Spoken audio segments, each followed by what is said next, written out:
Okay, so let us get started. I think it starts recording. Just 1 second. Yeah. So let me share these slides.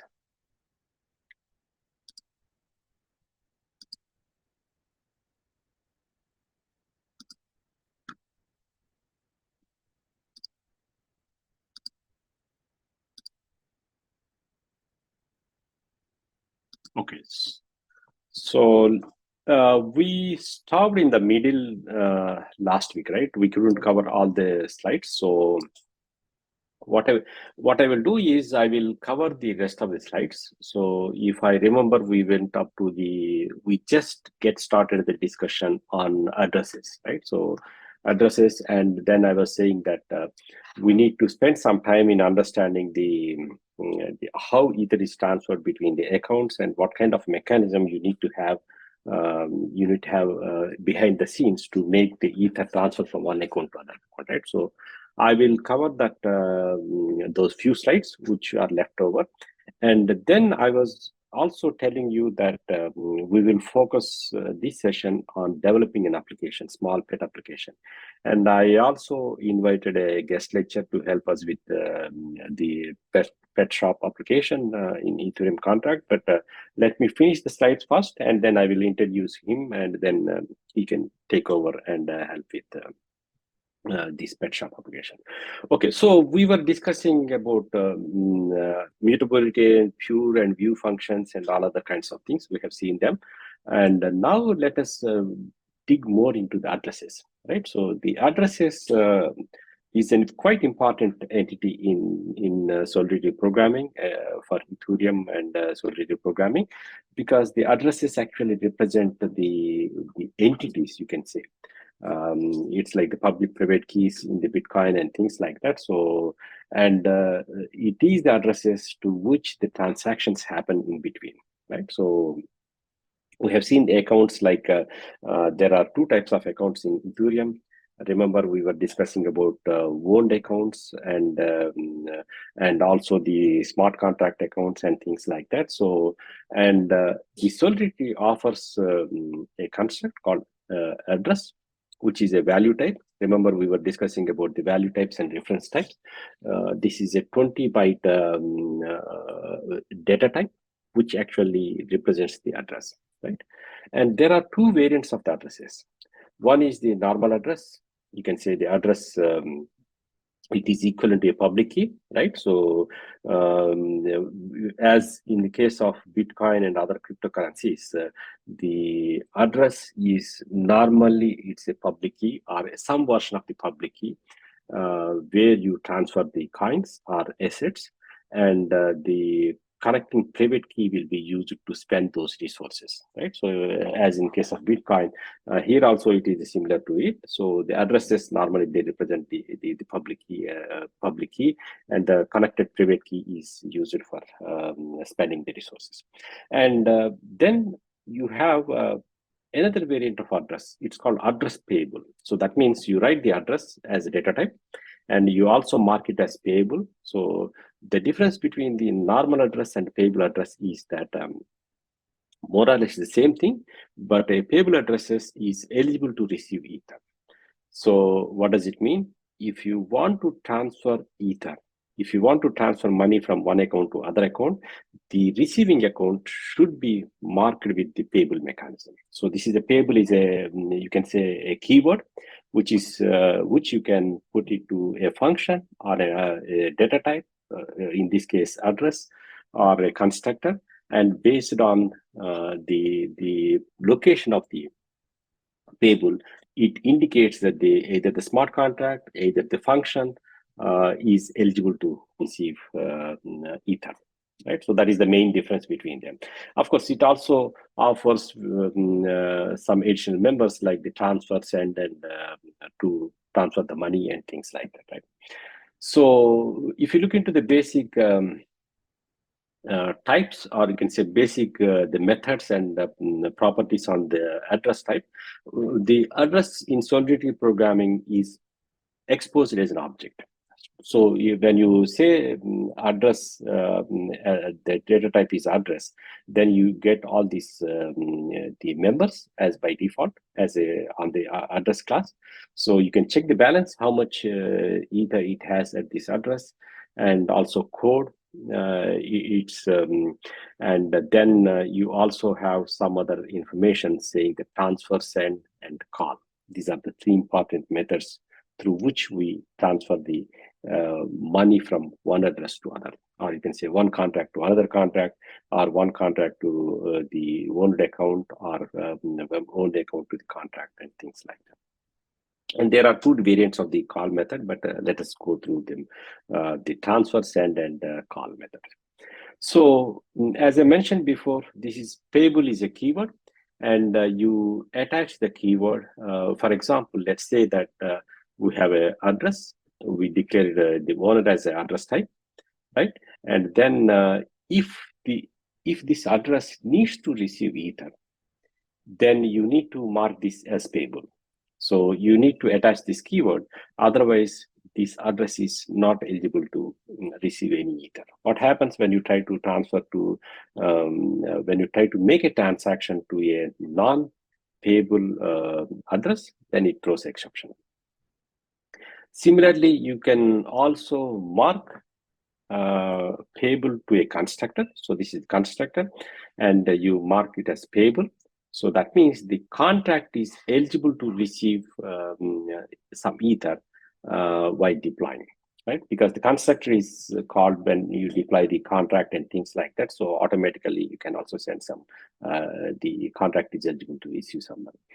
On the other hand, let's say that you want to transfer ether through a method call, right? So these are the things at the contract level.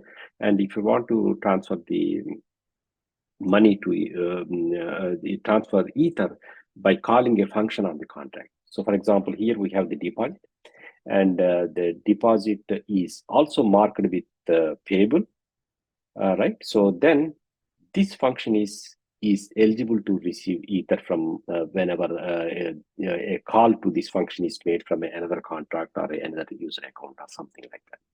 So that is quite important. That means whenever the addresses or the contract is involved in the transactions where it needs to receive ether, then it should be marked with payable, right? So that is the main requirement we have here.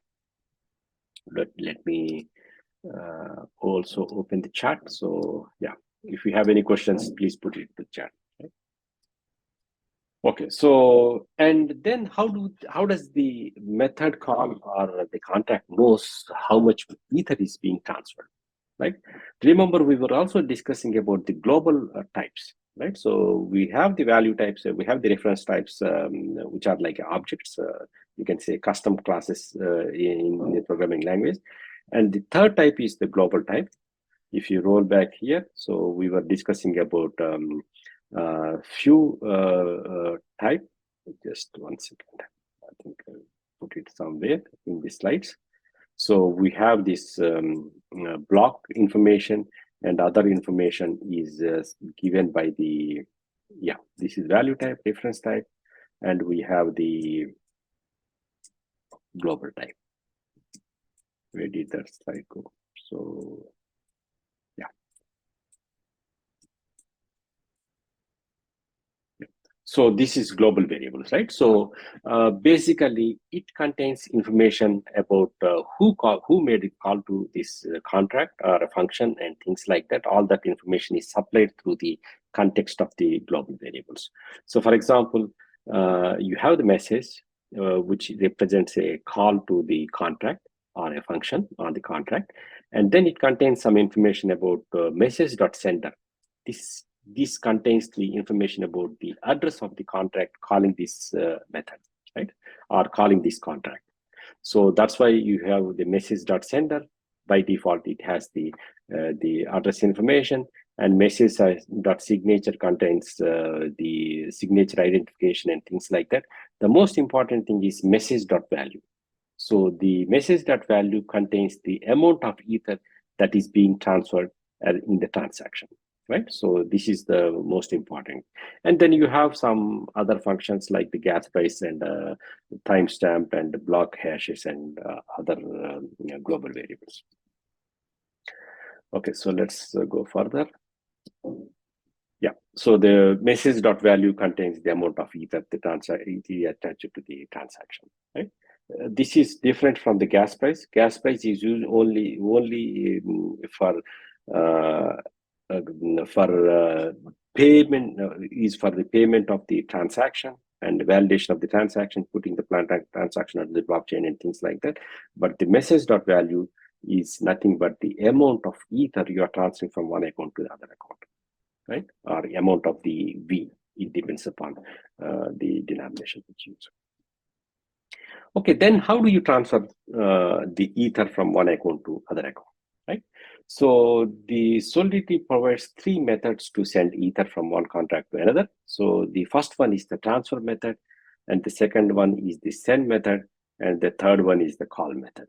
There are some subtle differences, and there are some kind of discussion which method you have to use and things like that, right? So let's look into them one by one, right? So what is a transfer method? This is nothing but this method will allow you to send ether to a specified address, right? Remember that the specified address should be marked as payable because it needs to receive ether, but you are sending the transfer method is for sending the ether from our contract to the other contract, right? So this method allows you to send ether, and it has a fixed amount of gas specification. So it consumes 2300 gas units. That is standard. Similarly, you also have the send, which is similar to transfer, but a minor difference. The transfer, if it fails, it throws an exception. But on the other hand, send doesn't throw an exception. It returns the Boolean result value, right? So that is the only difference between those two things. Again, here also you specify the address to which you are transferring the ether. So for example, here you can see 2.send, and then you are sending the, so you are trying to transfer money to this address, to address 2.send, and then you specify the value you want to transfer and things like that.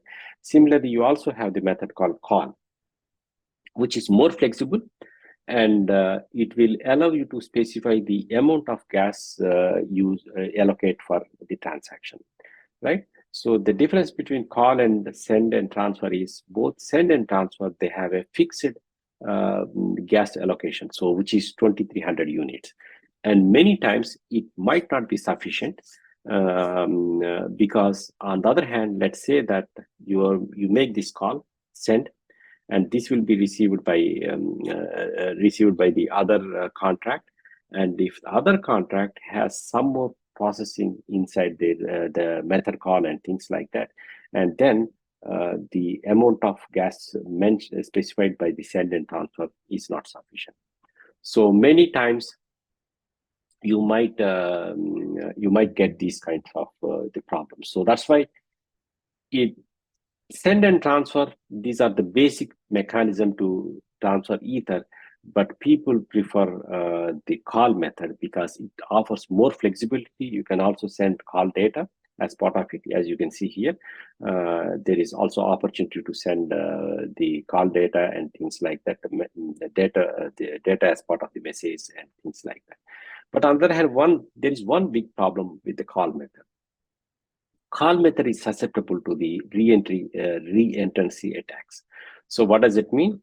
So if your code is not very much robust, then the attacker, for example, let's say that the person you need to transfer money to another contract, right?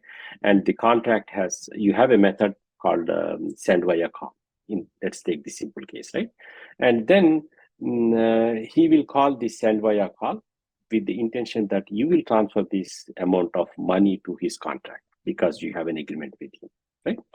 But the basic phenomena behind the re-entrancy attack is that you can create multiple calls to the same method Let us say that the other person who is receiving is not a good guy. He's an attacker, right? He can create multiple parallel calls to the send via. And then what happens is, if your code is not robust, and if you don't handle this re-entrancy attack, then you will end up transferring money several times, right? So there are some good explanations. I also put link here. So the ultimate guide to re-entrancy attacks and things like that. So you can go through it later. So again, let's come back to the receiving side, right? So these three methods which we have discussed, these are the methods which you call on the receiving address to send money, right? So this is from the sending side. We call this method to send money to the receiver side, right? Again, on the receiver side, right? So we need to have two important functions to receive money at the left of the contract. Let's say that if I have a contract and that contract needs is eligible to receive some money. For example, let's say that somebody is transferring Ether, then it has to receive the Ether, right? Then it must have two methods by default. These are the receive function and fallback function. Again, these are the functions you need them to make the contract receive Ether, right? So let us go step by step. So what is receive function? So it's the signature of the receive function is like this. You have no function keyword. So this is similar to constructor, right? So even in case of constructor, you don't append any the function keyword and things like that. So like that, you have receive, and then you say payable. This is most important. If you don't say payable, then it is not eligible to receive the Ether, and you say external because this should be able to be called by the other contract, and our other contract should be able to access this method or something like that.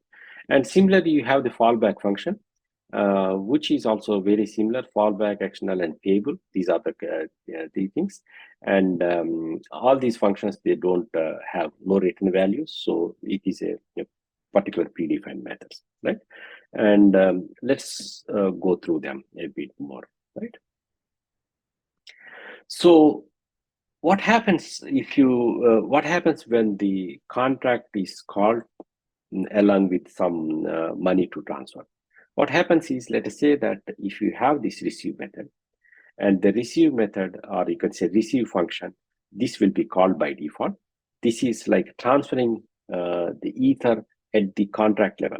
I'm not talking about calling a function on the contract, or calling a method on the contract and transferring money. I'm talking about calling a contract directly and transferring some money.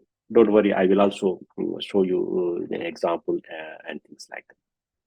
So if you have a payable method like this, if you have a receive method like this, receive external payable, then what happens is when you transfer money to this contract, and since it has the receive method, automatically it will get executed, and the Ether will be transferred to the contract account, right?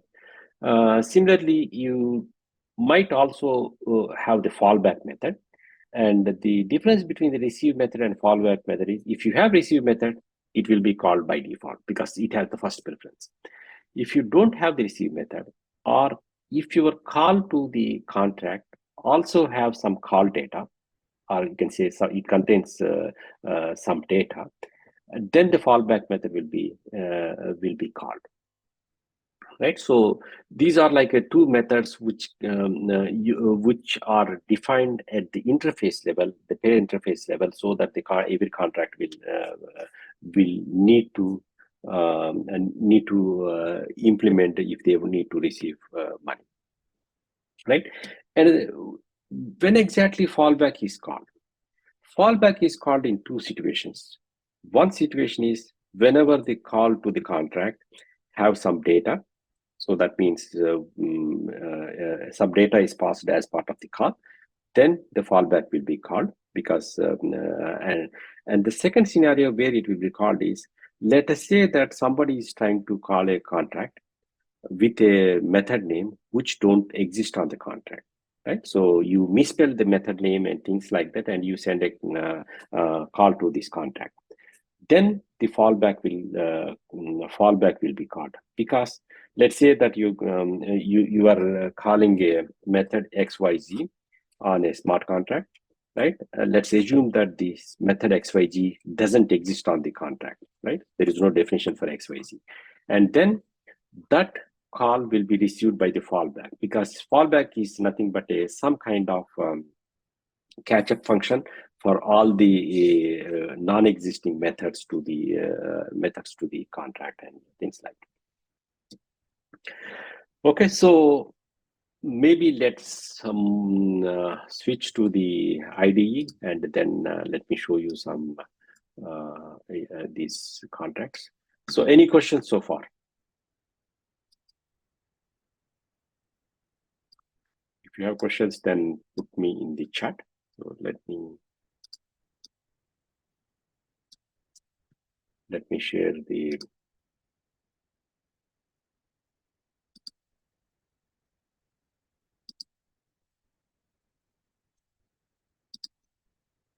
Okay, I hope you can see both my Remix IDE and Ganache. Right? So Ganache is a blockchain, private blockchain. We discussed about this in the last class. So let me go through some of my. First of all, did any one of you tried executing the smart contracts which I provided in the last week?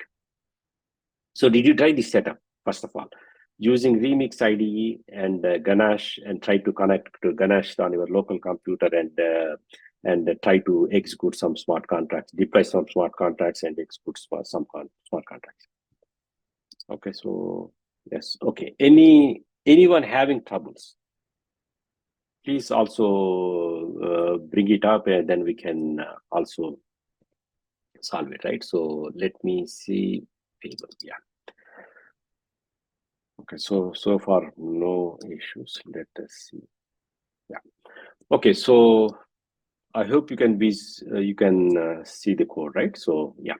So here is a very simple payable contract, and it contains the address, which is marked as payable.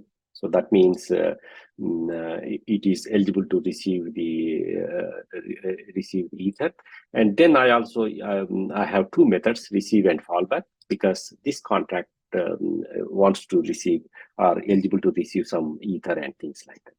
And then I have a constructor marked with payable. So that means you can transfer the Ether while creating the contract, while deploying the contract and things like that. And then it has deposit method, and just to show you that a not payable method, this method not payable is not marked with payable, so it is not eligible to receive any Ether. And then we have a withdraw method, which actually when you call withdraw, what does it do is it will simply transfer all the Ether from the contract to the owner, right? How do we know owner? And we have the owner here. When we create the contract, we assign the owner to the sender of the transaction. So that means whoever created deployed the contract, he will become owner, right? So withdraw will transfer all the money from the contract to the owner. And we have the transfer, so which will transfer money from the contract account to the other. Let's first deploy this one, compile this one, compile, and then let me deploy to the Ganache, and let me clear those things so that we will have it. Okay, so now it is deployed. So now we have the payable, and you can also see that now we have the current block 22. And if you go here, the latest block is it should be contract creation, which looks good. So the contract is created, right? So now the Remix ID provides some interface and things like that. Now let us say that how do you transfer money to the contract? I'm not talking about calling any method or function on the smart contract, but if I want to transfer money directly to the smart contract, how do I do it, right? So this is a bit confusing user interface, Remix. So what you do is, let us say that uh, I have, yeah, let's say that I want to transfer 10 Ether to the smart contract, right? So if you look into the smart contract, the balance is 0 Ether, right? We don't have any money now. And what we are trying to do is we are trying to transfer 10 Ether and then say that all this transact, right? You can see here, we got 10 Ether here, and you can also see in the debug mode, we have, you can see the transaction hash and then from and to. So it send this 10 Ether from this account. So the account must have been 65, previously 75, now it is 65. And then you can see that the 10 Ether has been transferred as part of the transaction, right? You can also see here in the blocks, you might have a new block, which may be transactions. It is not updated. So you can see here we have a value transfer, which actually transfer 10 Ether and things like that. Okay, so that's good.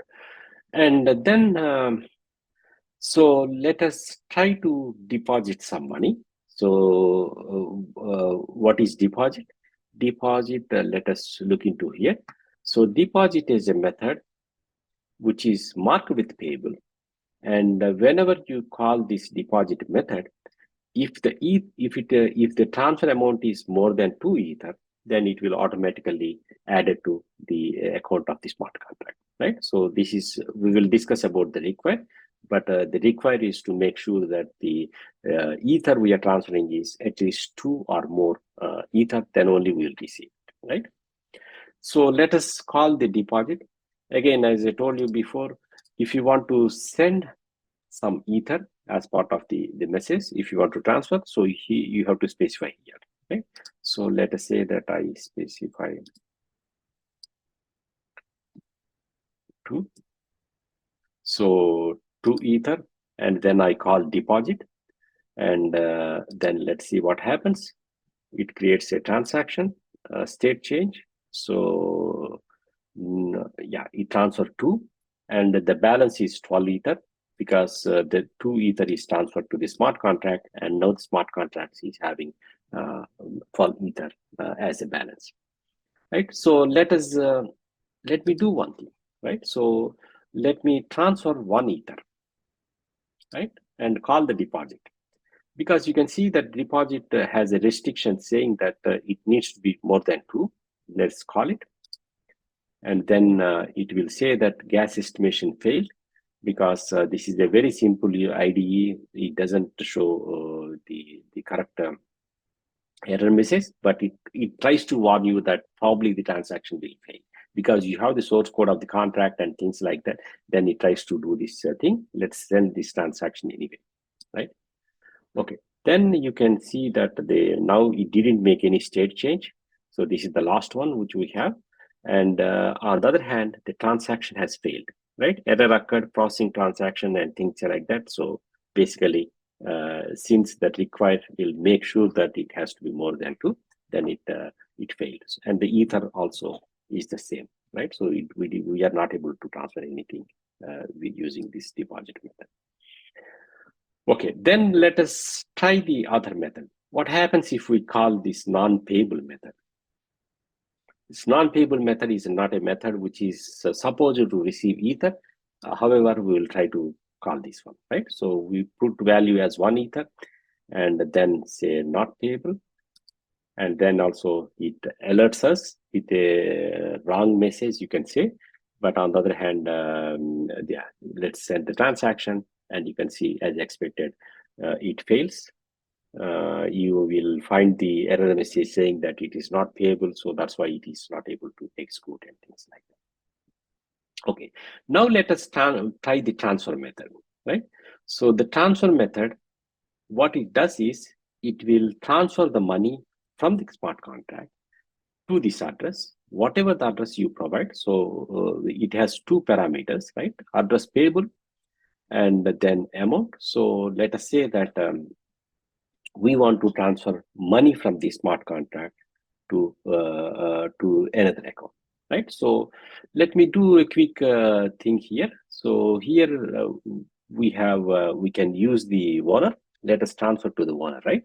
So let me copy the owner account.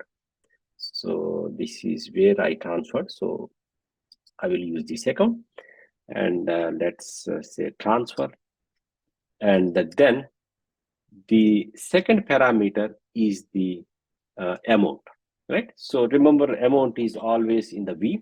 So that means we need to put how many zeros? I don't know, but we let's say let's put few zeros, right? So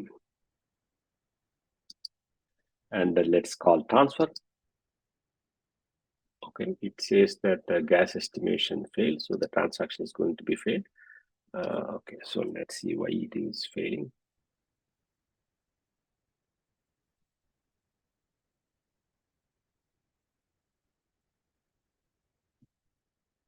Okay, maybe let me.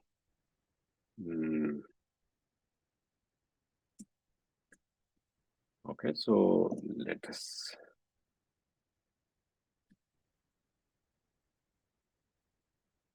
I think it's because of. Maybe. Yeah, it's because of this, I think. So if it has value, I think it tries to send this value automatically. So that's why it got failed. So you can see here now we transferred 3V, which is a very small amount, 300 V. So the balance of the smart contract now it is 11.9999997, and our contract should have got this small amount transferred. Maybe let me see how much is, let me quickly Google how much is, how many zeros we need to put one V to one ether, the conversion, one ether to V. So how many? I think 8 zeros or something like that.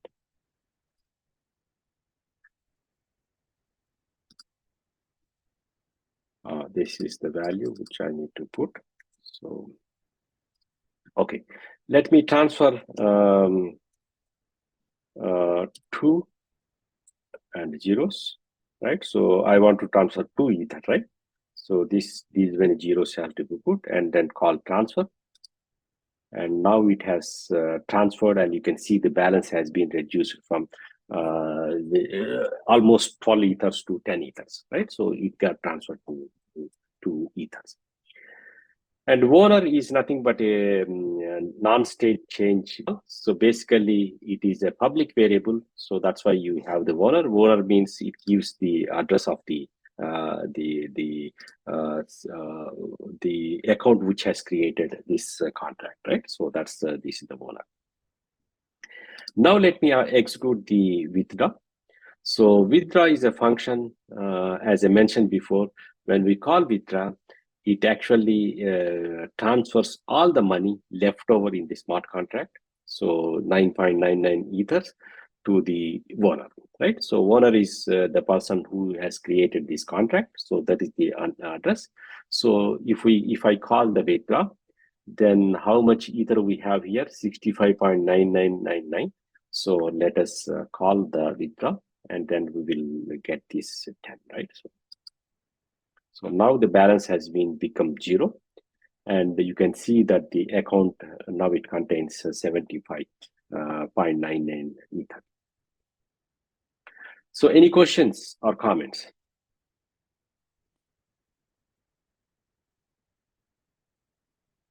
Okay, so let's switch to the slides.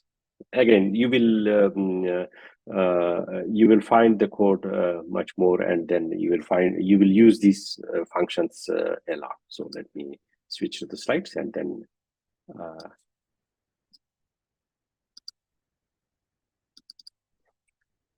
okay. So yeah, first of all, the most important thing is you need to mark the payables for any function to receive. And again, what we have seen here, we have seen sending the money to the contract directly without any method. And so that in that case, you need to have this receive and fallback methods. And yeah, the fallback method is also catch-all function type of function. So if there is no function with specific name, when the call is made, then it's also so it's also be caught by the fallback function, right? So catch-all kind of function. So yeah, you need to have the payable and marker with the payable, both the receive and fallback functions. Otherwise, it's not possible to receive any currency. Yeah. Let me quickly go through this assert, require, and reward, right? So there are 3 error handling methods. Remember, this is not error handling. Of course, Solidity also has the error handling try-catch kind of mechanism. I'm not going to talk about it, but this is some kind of assertions which you will use as part of the program, right? So it has 3 methods: assert, require, and reward. You might have already seen the require method as part of the code, and let us see understand what are those things, right? So assert is a function that checks for the conditions. So if you know what are the assertions in Python programming language or some other languages, so the assert is nothing but the same kind of assertion, right? So you have an invariant, and this value of the invariant will be checked out. So, and then if the condition proves to be false, then it stops the execution of the function, and it transfers all the ether back if there is any ether being transferred as part of the function call and things like that, and it roll back the state as well. So it's like a just get back to the previous stage before calling the function, right? So similarly, you have the require, and the require is also written like this. You have a function, and you say that require value greater than 0, otherwise you put a message. So here also you have the assert. In the previous code, what you have is you have assert value greater than 0. So that means you are trying to make sure that the value is more than 0, then only the function execution will proceed further, right? Otherwise, it throws an exception again. And the require also, it will check if condition is false. If the value is not equal to 0 or less than 0, then it throws a exception by passing this message, right? So require is and similar to the assert method, all the ether will be transferred and refunded, and so the state is rolled back to the previous state. And you also have the reward. The reward is a function which also explicitly state the state changes and things like that. This is also similar to assert and require, the reward ways, but it is more in a sense to say that you want to revert the transaction. This is mainly meant for reverting the transaction, right? So if you compare all these 3 methods, more or less the functionality is the same, no doubt about it. All of them, they revert the state, and then they transfer the ether, stop back to the caller and things like that. The only one thing is that require is mainly used for input validation and to validate the state before executing certain logic, right? So this is mainly meant for that. And assert will be used like assertions. So basically to check for the internal errors, and then you throw an exception and things like that. And revert is explicitly used for reverting the transactions. So for example, if there is something happened, and if the conditions don't meet and things like that, then it will revert the transactions. It's an explicit way of saying that now we're reverting the transaction and things like that. And I have 2 more slides. So interface, again, the Solidity is a semi-object more oriented programming language. So at least it supports this inheritance and polymorphism and other kinds of things. So the way you can define interfaces, And you can define contracts using the interfaces. For example, here we have the iPrice feed is the interface defined with some function. And then if you define a contract implementing this interface, you do like this contract price feed, and you say this funny syntax, say that is iPrice feed. So that means it is indicating that it is implementing this interface, right? And then you need to, since it's the interface, you need to implement all the functions. So you implement the function and you say override, because then it will override the function from the interface and things like that. So this is all very standard practice in compliance with the any object-oriented programming practices, right? So this override is important. And how do you call the function in case? So then you can say that iPrice feed and call it, and then you can call the function, and then it will instantiate, it will call the proper function. I haven't covered events. So events are a special type of, you can say, delegate methods or something like that. So basically, whenever something happened, and if you want to alert or if you want to throw an event to intimate all the participants who registered for it. So event is also similar mechanism, and you declare event like this. So for example, in this case, mint token take have two parameters, the recipient address and also an amount, and then you can emit the events like throwing events kind of you can use emit keyword to price the event, and it will be caught up and shown in the debug mode and things like that. So let me finish here. So when you emit an event, it will be shown in the debug in the simple the Remix IDE, right? I'm talking about that one, and so that's how it is done. So any questions so far? Otherwise, I will hand it over to our guest lecturer.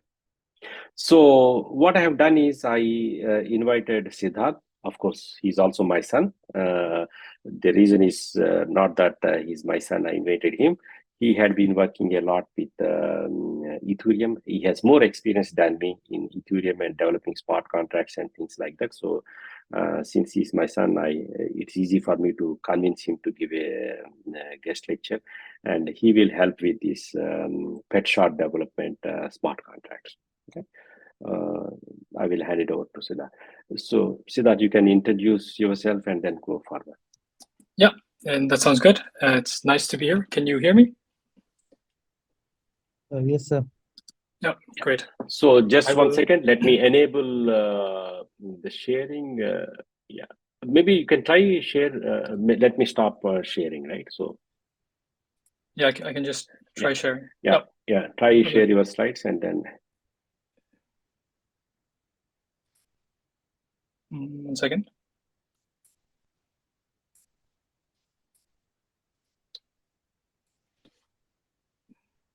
Can you see some slides? Yes, yes. You can put it in the full screen mode. Yes. Maybe, yeah. Can you see it now? Yes, yes. Okay, perfect. Okay. Yeah, I'll start. So hi, my name is Siddharth Mukamala, and I'm here to talk a bit about smart contract development. And I'll start by just introducing myself. I have a background in computer science. I did my bachelor's in computer science at the University of British Columbia in Canada. And then afterwards pursued a master's in computer science as well, but this time from the University of Copenhagen. And currently I'm working as a senior data engineer at Novo Nordisk, which is again in Denmark, which I guess the first question that raises is, what is my experience with blockchain, to be talking about it. So that is the next slide. So I can talk a bit about how or what I've done with blockchain in my life. My experience with blockchain first started at a place called eToro X Labs. So eToro is a financial company that allows trading. And during my master's, I did a term there where I was working on decentralized finance. So we're creating financial instruments on the smart contracts, and actually publishing them on the Ethereum blockchain, and that's what was generally called as a decentralized finance. So I really enjoyed working with Ethereum and blockchain in general. So I decided to do my thesis in it as well. So for my master's thesis. And there I looked at it was actually a bit different. This thesis was not finance related. It was about using crowdsourcing in blockchain. So it was about figuring out how we can build scalable systems in blockchain related to crowdsourcing. Because one of the things, as we'll see, is that cost is definitely a premium on the blockchain, especially storage. And so there was some research done there to do that. Yeah, and my thesis went well, and I worked with my professors to convert it into a publication, which got accepted finally last year. And yeah, so my experience with blockchain, I would say, is primarily from the academic side. But of course, to do that, I had to play around with it quite a bit on my own time. And so I'm hoping to share some of the learnings that I've had in my time just working with blockchain. And of course, I don't work with blockchain on the day-to-day basis. The company I work at now is a pharmaceutical company where I'm doing just more data engineering, but I try to keep track of some of the major happenings in Ethereum, even though the field moves quite quickly. Yeah. So with that, just 1 second, Siddharth, yes. and let me say that I also copied the paper which got published on his master's thesis into the share folder, so you can also find that the paper. If you are interested, you can see how blockchain is used in the crowdsourcing and things like that. Yeah, go. Okay, great. Yes, so today I will not only be giving you some introduction using slides or explaining concepts using slides. I will also do some demos, so it would be more of a tutorial as well. So we'll have both me explaining certain concepts, but also trying to show them at the same time. So we'll start off with introducing the problem. I'm calling it the pet shop smart contract. It's a very simple problem, and I want to keep it simple. And so I'll start by introducing the problem, and then we will look at how to compile and then deploy it using Remix and Ganache. So there will be some repetition for you because you have been working with Remix and Ganache, but there are certain aspects of it that I want to cover a bit more in depth. And then afterwards, I want to look at how to actually interact with the smart contracts programmatically. And we are going to do that using JavaScript. And I will also talk about why we want to do that and what are the benefits of doing that. And in the first place, why should we do that? And afterwards, we're going to have a very brief look at something called MetaMask, which I'll get to later, but it's one of those tools that are used by a lot of decentralized applications that you can find on Ethereum. And then finally, if we have time, we'll also look at a more complicated pet shop where we're going to build more functionality and take into account some of the concepts introduced today in terms of receiving Ethereum and things like that. Okay, so we can start. Yeah, even if we are not done with fully, then we will maybe cover these parts and then we can continue in the next lecture or something like that. So this more, maybe you can assign this advanced, the requirements for the complicated pet shop at the end of the lecture, and then they can try the developing during the before Monday, and then we can go through. Okay. Yeah. Go for it. Okay. Yeah, sounds good. So I will start with the basic pet shop problem. So we have a few requirements. So let's say we have a list of 16 pets that can be adopted, and we index them from 0 to 15. That simply means that we have 16 pets. The first pet is given a number 0, and then like that, we just continue. So we have 16 pets in all, starting from 0 to 15. And what we want to be able to do is allow an Ethereum account to adopt one of these pets. So what do I mean by adopting? We just want to be able to assign a number between 0 and 15 to an Ethereum account. And that's what we consider adoption. And I'll get to what that means. And then thirdly, we also want to have functionality where anyone can view who has adopted the pets, which means anyone, for example, if I decide to adopt one pet, then you can actually look at who has adopted the pets and you will see that I have adopted one of the pets. So in our case, it would be that my Ethereum account will be associated with the pet that I adopted. So let's say I chose pet number 4, then my Ethereum account will be assigned to pet number 4. So that's the very basic premise that we're going with. And to be able to do the requirements, we will have to develop 2 functionalities broadly. One is having an adopt function, which is the function that allows us to, as the name suggests, adopt a pet. So for that, we'll look at how we do that. And then secondly, we need an adopters function that allows anyone to view all the adopters and which pet they have adopted. And I hope that is clear, but I think even if it's not, when we look at the code, I think you will get a bit more clear. So now before... if you have any questions, please put the questions in the chat. I will be watching and then, interrupting Siddharth to answer them. And one more thing, this pet shop example is from the Truffle suite, right? Like this is not our own. This is very well documented example on the Truffle suite. So we are just reusing them to make it easier. Yeah. Yes. And then, so the basic example is from Truffle. But then when we expand it, then it will be things that we developed ourselves as well. And so with that, we can move forward. So before implementing this on Remix, I just want to quickly talk about and take a step back and talk about Remix and why we should use it, right? So the first question is what is the point of using Remix? And I think the best answer for that is that it's very simple to use. And the way it makes things simple is it hides a lot of the complexity behind blockchain development, migration, deployment, behind a pretty usable UI, user interface. And so when should you use it? So if you're interested in building a decentralized application, you would ideally use Remix in the very start for prototyping. So if you have an idea and you want to just write some few quick contracts and have a way to easily interact with them, then Remix is the way to go in the very start of that application development process. So in the very start, you would use it for prototyping and then use some of its UI to quickly make some development changes as you go. Now, because it is so simple, or because that it tries to make things simpler by shielding away a lot of the complexity, you obviously will have some disadvantages.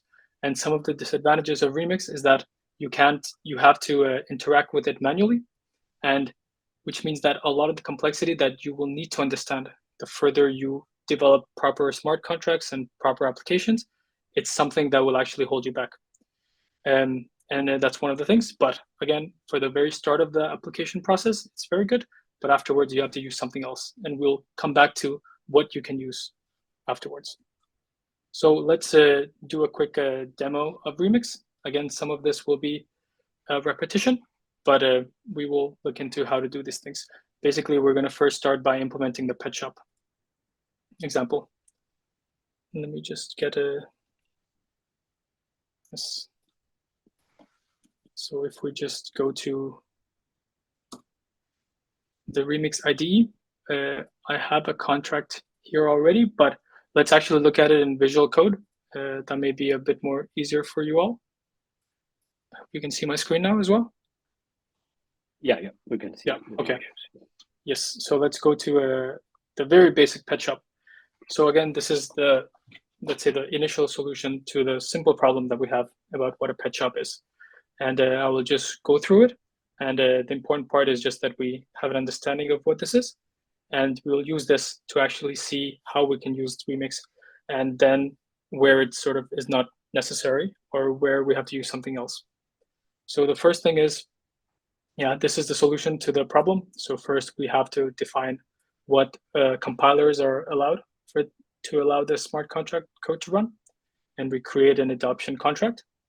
And here we're going to have 16 addresses that are public called adopters. So if you remember, in the pet shop requirements, we wanted to be able to adopt 16 pets, and this is what they are. So we're going to create a list of 16 addresses. And whenever someone adopts it, we're going to store the address of the adopter in the index where you want to, which pet you want to get. Now, I'll get into details on what that means. So as required, we have an adopt function where we want to adopt a pet. So let's say I'm the Ethereum account calling this function. I have to tell them which pet I'm adopting, whether it's 0, 1, 2, 3, 4, 5 until 15. So I call this function, and it's a public function because we want other accounts like me to be able to interact with the smart contract. And again, it returns the ID that was sent to you, that you wanted to adopt of the pet. So the first thing we have is we have the require parameter that was just explained before. And the reason we want to do that is because we want to check that the pet ID that the account is calling this with is within the allowed range. We only have 16 pets. So if someone sends in pet number 30, then it doesn't work because we only have a list of 16 addresses or 16 pets. So clearly you can't try to adopt a pet, the 30th pet, when we only have 16 available. This is an example of input validation. So that's why we use require the error handling method, right? So yeah, go ahead. Yeah, exactly. So oftentimes, this is very good practice to also just do the input validation, because as opposed to normal web development, once a contract is in place in the blockchain, you can't modify it. You would have to deploy a new contract to begin with. So it's very important that you have a lot of these checking mechanisms in place, and require is very useful for that. This is also useful when people make mistakes when they're calling contracts. So I might have wanted to call a contract, call this smart contract, this function with pet ID 10, but accidentally give it 100. So this way, it doesn't cause errors. It just says that, okay, you're actually violating one of the constraints we have, which is that there's only pet numbers from 0 to 15. And then this one is just a list, as I said. So we're going to put the message.sender, which is the address of the person calling. So in this case, this would be my address. And if I chose pet ID 2, then my address will be in the list for the third position. I'll just quickly show you what I mean. So like if we have a list of 0, 0, 0 addresses, on the third one, this will be my address. It will be like something like this. And then we'll just continue with 0 addresses until we hit 15. So this is simply how we're adopting a pet. It is just a very simple way of doing it, where we're just going to put our address of the adopter into the index of the list that we have. And then afterwards, then we also had another requirement where we wanted anyone to be able to see who the adopters are. So in this case, that's what we did here. Again, a simple function. We want to make it public because, again, we want everyone to be able to see who has adopted what. That was just one of our requirements. And then it returns all the adopters that we have. Here we have 16 adopters, and it will return all of them. And this list can, of course, be empty. So we'll have all 0 addresses, and that's okay as well. Yes, and so this is it. This is the basic contract. Now let's go and actually deploy this contract, and then on Remix, and then interact with it. So let's again open up. So we have our Remix here. Yeah, it's already there. But yeah, so what we now do is since we have this ready, we will compile it into the compiler, and as was discussed previously, if we wanted to connect to Ganesh, we have to use a compiler of 0.8.19 or older. For now, maybe there will be a fix that comes soon, but so far there isn't one for compilers above 0.8.19. So we're going to compile it, and it's compiled. Now, there's a couple of things that I want to notice here before we move on. When you compile, Remix generates these two things called ABI and bytecode. So let's take a look at bytecode to begin with. Yes, and so in the bytecode, if we just paste what the bytecode is, as expected, this is going to be a lot of numbers that is not human readable. So this is bytecode that the EVM, or the Ethereum Virtual Machine, understands. So all this contract code is converted into these strings of numbers that the Ethereum Virtual Machine executes. So again, this is very similar to how compiled languages are. Like if you're doing some compiled languages, you would have the compilation step, and it produces machine code. It's the same thing. We're not going to interact with this much, but what is more important for us is to look at ABI. So let's take a look at the ABI. Yeah, just let me compliment on this. Yeah. So the bytecode is, as name indicates, in the form of bytes. So that means unvisible or unreadable numbers and things like that. So the way it is converted is it will be using base 64 or base 56 encoding, so that all the non-readable bytes are converted to numbers. So that's why you see numbers, bunch of numbers, but in reality, it's all the bytes. Yes, yeah, exactly. So these are all the byte, as the name suggests, they're bytecodes that are executed on EVM. So if we look at ABI, that is something that is more important for application developers like us, because what it does is it tells you what functions are available that we can call for the smart contract. So if you can see here, it has the adopt function, which we've written, and it tells you what the outputs are, and also tells you what the inputs are, saying that it has Maybe to be, you can magnify a bit, Siddharth. should I magnify? Yes. Command and plus, yeah. Is this better? Yes. Yeah, okay. Yeah, better. So if we look here, the inputs to this function, so this whole chunk is related to the adopt function. It tells you what the inputs are. It tells you what internal type it is, and internal type meaning what is the type that Solidity understands, and then and then also the type, and then the name of the variable. So all of this is related to here. So essentially, this is just giving us a JSON object that tells us how to interact with the smart contract. And that's essentially what it is. And we will see why this is useful in a bit, not right away. So there's so also there is a some question, maybe just Yes. let me interrupt. Yeah. There is a question saying that what is the importance of API in bytecode? Yes, that is, let me answer it, and then you can compliment Siddharth. So, Yes. so I don't know how many of you understand, how many of you develop web services. So for example, let's say that if you have a web service, you develop a web service, then you need to develop clients for consuming the web service, right? So then what happens is when you want to develop a client suitable to the consumption of the web service, then you produce a WSDL, web service description language, which will tell you what are the inputs to that service, what are the outputs you will get from service, and is there any authentication mechanism with the service, and the what kind of data types it supports, and all of this information. So similar to that, even in smart contracts, this ABI is nothing but contract description language written in about the name of the methods and the parameters, input parameters, and return parameters, and so it gives you the information. And if I understand correctly, Siddharth, then you need this ABI to generate clients. And Siddharth is also going to show you how to generate a client using JavaScript. Yeah, definitely. So with ABI, it's much easier to understand when you actually use it than to give this. So I will just wait to explain it. But as has been told, it allows us to use JavaScript to interact with the smart contract once it has been deployed. But I'll get to that. I think it will be and then I think it's answered. There should also explain about the bytecode. I think we've covered that as well, right?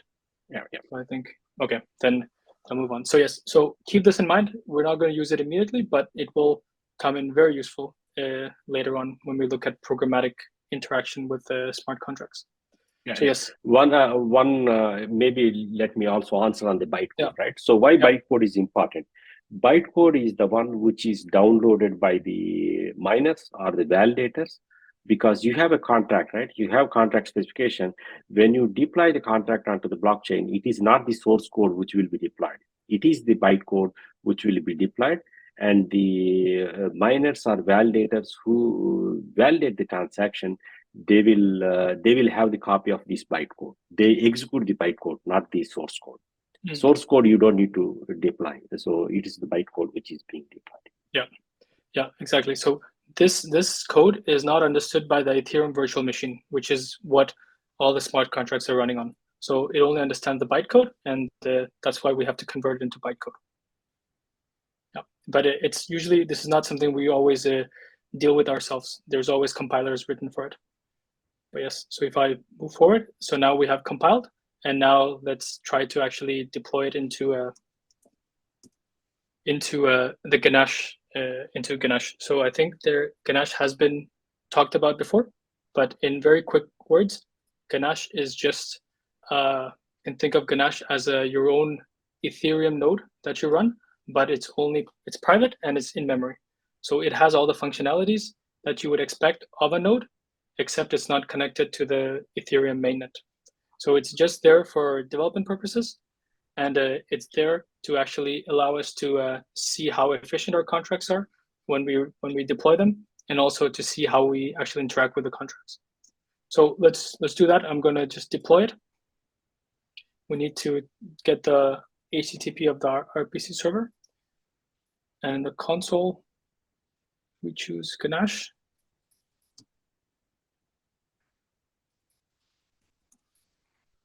And then, yeah, it has connected, and now we just deploy this contract. So as soon as we deploy it, we get a green tick mark that the contract has been deployed.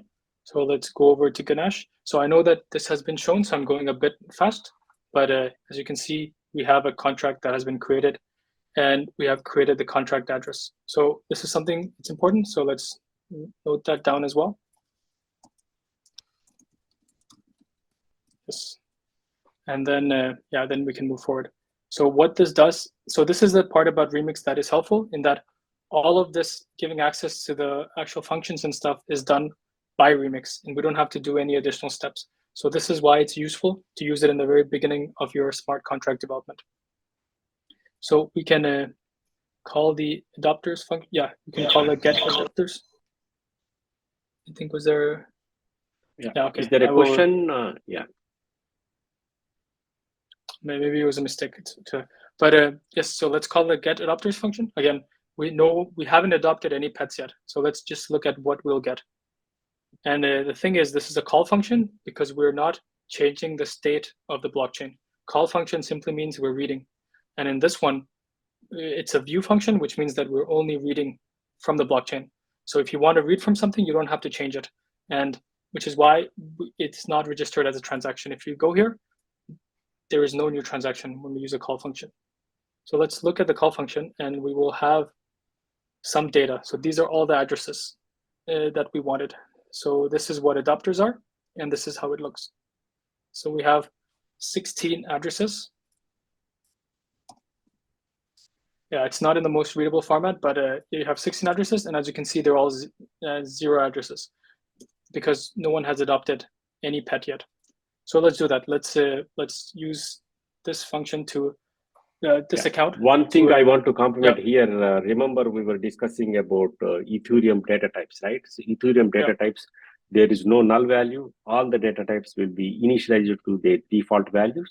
So for an address, the default value is with zeros, all the zeros, right? So that's why you have these default values. Exactly, yeah, these are the default values, yes.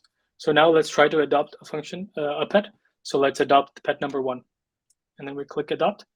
And luckily the transaction gone through. We can check on Ganache as well. And as you can see, the transaction has gone through as well. And a new block has been mined. So if we look at that, we won't see too much information. It just will tell us that we got the pet ID number 1, which is what we would expect because the return value is pet ID itself. So now we will go back and we will get all the adopters again. Then we click on that. And as you can see now on index 1, we have the new address. That is what we expected because that is the account we're using. And it just means that now this account has adopted pet number 1. Pet number 1 that's indexed at 1. So that's the basic solution to the problem. Again, we're keeping it simple. And yes, and so this shows that the functionality is working, and we will use, and then I'll go back to the slides unless there is any questions, because we will actually use this problem, this smart contract, to actually access it programmatically using JavaScript next. Any questions so far? Okay, go ahead then. Yeah. Okay, then I'll just do that. Yes. So we just finished the Remix demo, and now we can quickly talk about JavaScript and a library called Web3.js. So Web3.js is a library that allows us to then communicate with smart contracts that have been deployed on the blockchain. And the way we do that is we use the Node.js runtime environment to run these things. And we have the Web3.js library as well. Now, I'm not going to go into all of the functionality of the Web3.js library because it's quite a lot, but in the demo, we're going to see how to use this library to actually replicate some of the things we have just done using Remix, but without the manual process. And yeah, the Web3.js library works with something called remote procedure calls at a very basic level. These are just function calls over the network. What I mean is, if we write some code on our laptop and we run it, we're running the laptop on our computer, like it's getting compiled and run on our computer. But using RPC, you will write code that gets transferred and is run on another person's server. And that's what's RPC in general. You can, of course, add to that, but basically it's a complicated one. But for now, that's all we need to know. And then the last one is the smart contracts ABI. This is what I showed before. And ABI becomes very important for us to be able to use JavaScript to interact with the smart contracts. And that is something we'll see next. So if we just take a step back and talk about what is the benefits of using Web3.js or benefits of using JavaScript, like why wouldn't we just use Remix to just run all our build all our smart contracts, test them, and why should we use something else? Well, the reason is because if you use JavaScript or any other programming language, you can write automated tests. That's one of the first benefits. So instead of clicking and then validating, so instead of adopting it and then checking the adopters, we can just write code that does it. And you can reuse that testing code over and over again. It's just that the manual process is very time consuming and cumbersome.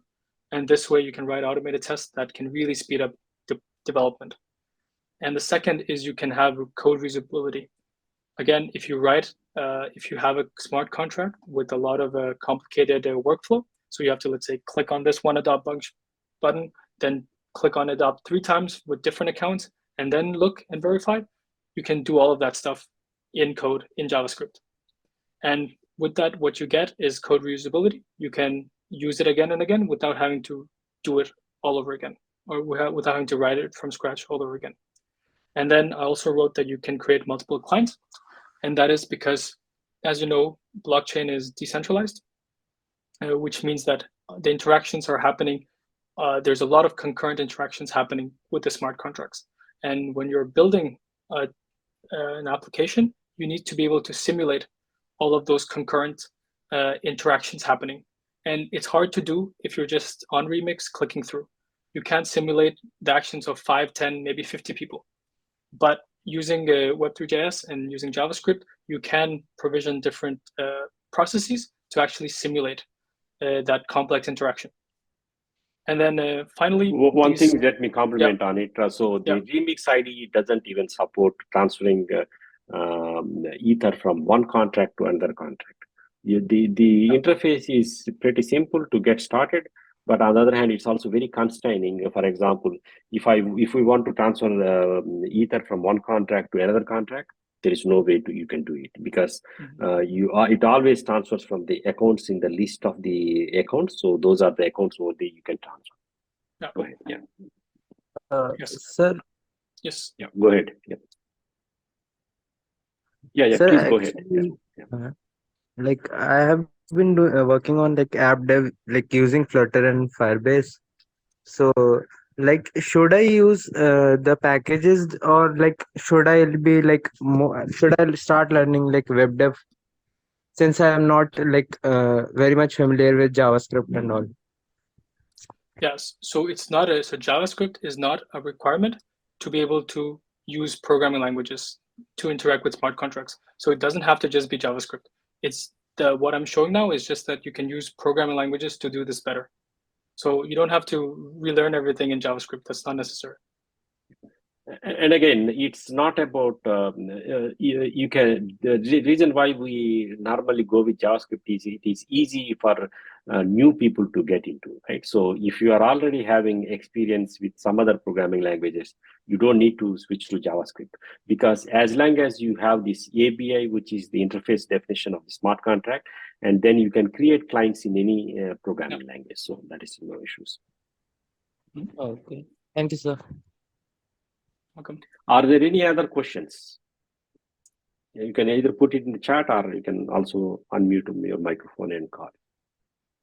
Yeah, and we have only 5 minutes left, so I don't know if I should continue with the demo or... Yeah, maybe continue 5 minutes and yeah, let's finish the integration with the JavaScript, calling the smart contract with the JavaScript code.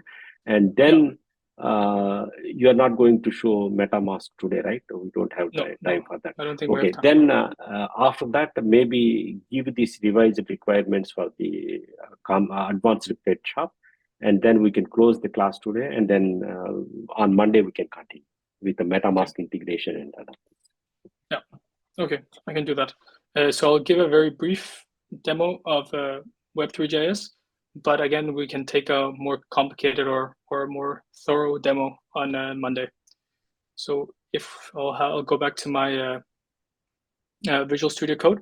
So the first things we need to do is actually import the ABI that we had from our remix. If we remember, that's the one we have here. So yeah, let's just take it, copy it, and we're just going to paste it here into something called ABI contract. That's up to you what you want to name it. And now if we look at the actual actual types JavaScript, this is how it will look. So we are importing the Web3 library, and then we're also importing the ABI that we have used right now. So again, we'll look into how the ABI is useful, but if we just run this code, it should show if we have a successful connection to Ganache. That is the endpoint that it's running. And what we're going to do is try to get all the accounts associated with it. So to get all the accounts we have here, if we can get that. If we can get that, that means that we have successfully connected. So let's do that. Let's try that out to begin with.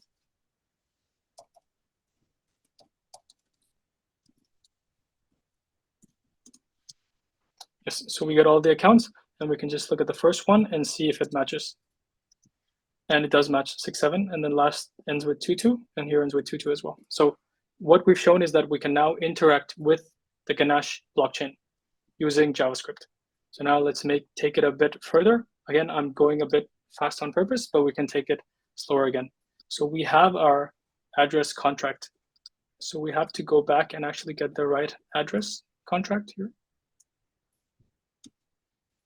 And we can then use, yes, and then we can actually figure out to use, choose to use one of these accounts as well. So let's just use that. Now, the very useful thing and the reason why we need ABI is something we'll find out here. So here we are creating a contract object using Web3 where you pass in the ABI. What that does is that it tells JavaScript that, okay, there are these functions that can be called adopt and adopters that we can then instantiate. So if we create the contract, we can actually just then say contract.methods, which then give us access to all the functions that are available. And we're going to call the getAdopters function, which is what we've seen before. If we just pull up Remix, this is what we've seen here. So let's just call that and then see what we get. And yes, and then we're console.logging the response.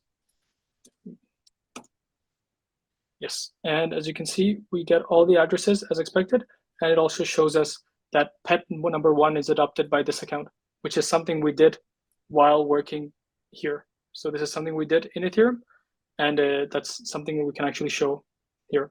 So this just shows that we've actually can interact with the blockchain in different ways.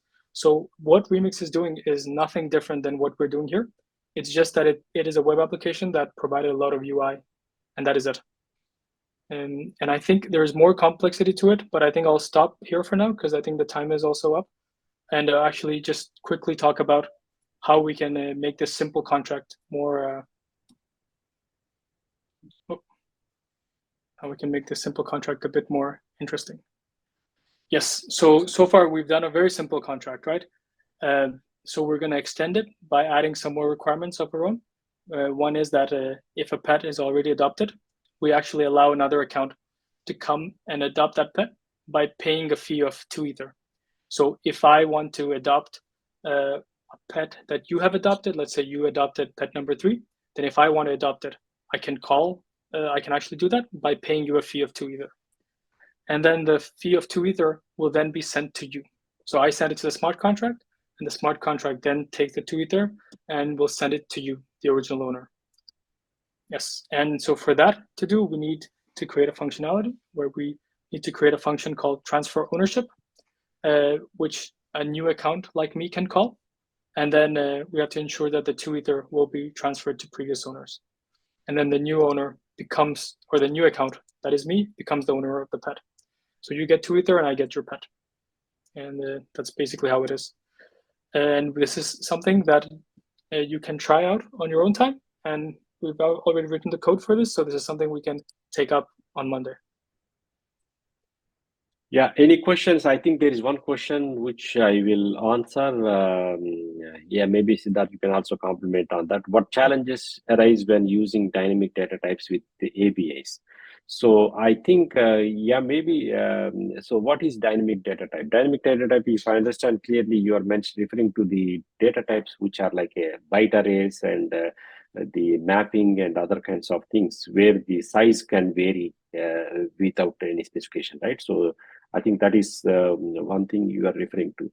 I think there might be some serialization challenges and also performance challenges, and because when you are serializing the data types, especially the dynamic data types, because you don't know the size, whether you are going to store 10 elements or 100 elements, so then you might need to do some processing, and the performance wise they also hit a bit more challenges, I guess. You want to comment on anything on that? Yeah, I think if I understand the question correctly, with the if it's about having these dynamic arrays or things like that, Solidity supports them. As you said, there is a performance issues, but the thing is, if you're willing to pay the gas fee, you can send as much of information as you want. So it's just up to you to be able to, because the more data you send to either call the contract or the more data you want to receive, the more gas you have to pay. So there's not a really limitations. There is a maximum limitation, but it's hard to reach that. It's 2 to the power 200 or something bytes. Yeah, and you have to be careful when calling the contract with this dynamic data types, right? Because let's say that you guess some gas amount and specify, and if it is not sufficient, the transaction will fail, right? So that's why also, yeah, people normally don't use it, but yeah, it depends upon the requirement of some contract. Is that, Bhargav Singh, is that what is your question about? Or if you don't understand the question, please unmute your microphone and ask the question.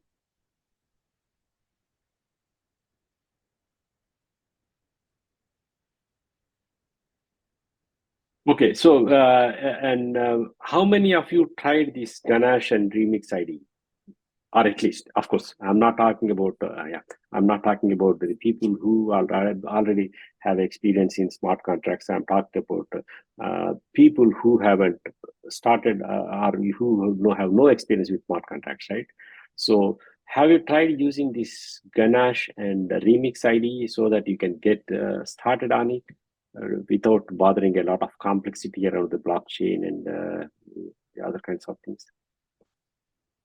Have you tried the smart contracts which I copied in the share folder last week or this week, early this week?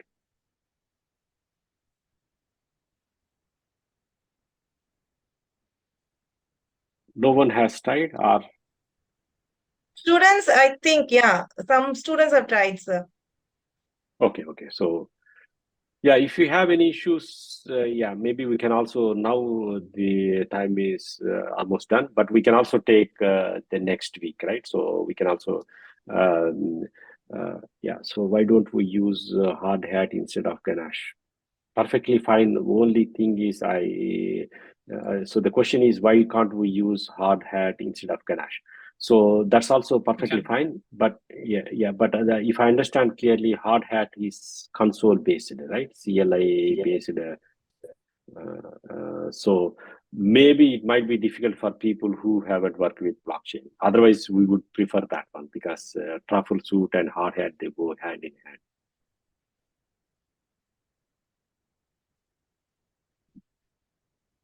Yeah, Ganesh has UI based. Yes, yes. That is exactly the reason why we use Ganesh, because I know it's very difficult for people who haven't programmed. So if you expose to the console, and then it will be a lot frightening if you are not used to work in the console, right? So that's why we try to avoid console as much as possible, but yeah, sometimes yeah, you need to work with it. But this is not the stopping point, right? Start with Remix and Ganache and these kinds of basic tools.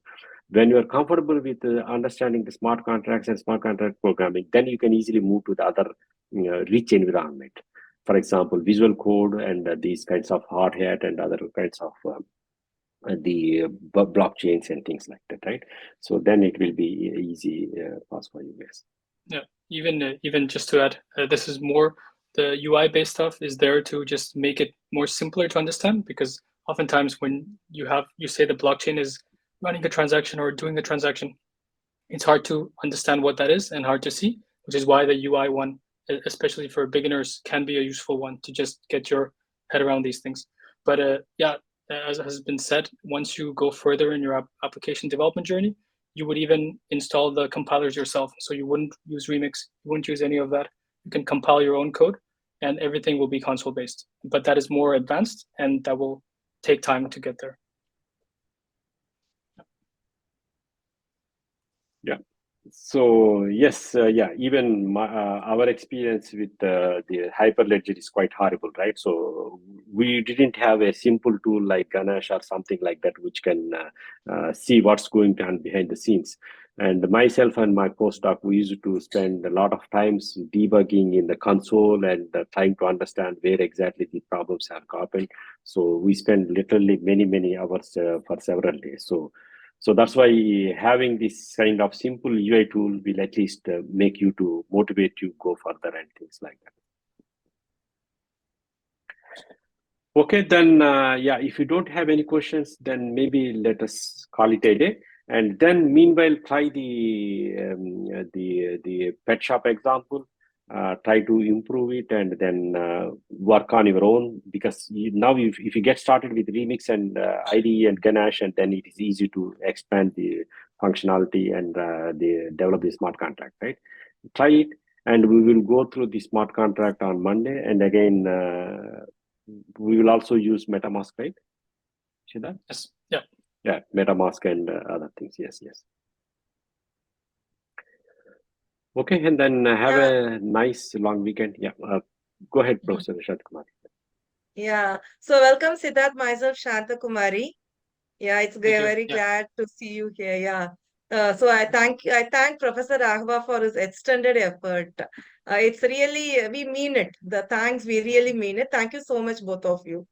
Thank you very much. Thank you. So it's easy for me to convince because he's my son. So then I asked him to help with the course, and so Yeah. But but it's also a really great effort. Yeah. It really is. Yeah. Thank you both. Yeah. Thank you. Okay, students, I think we can go ahead with the example that Professor and Siddharth has provided us, and we can have a discussion on Monday based on that. Thank you, everyone. Yeah.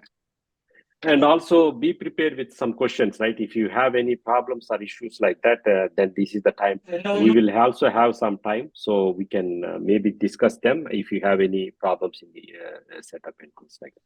Yeah, there is someone question. Any questions? Or can we have the discussion on Monday based on your programming experience?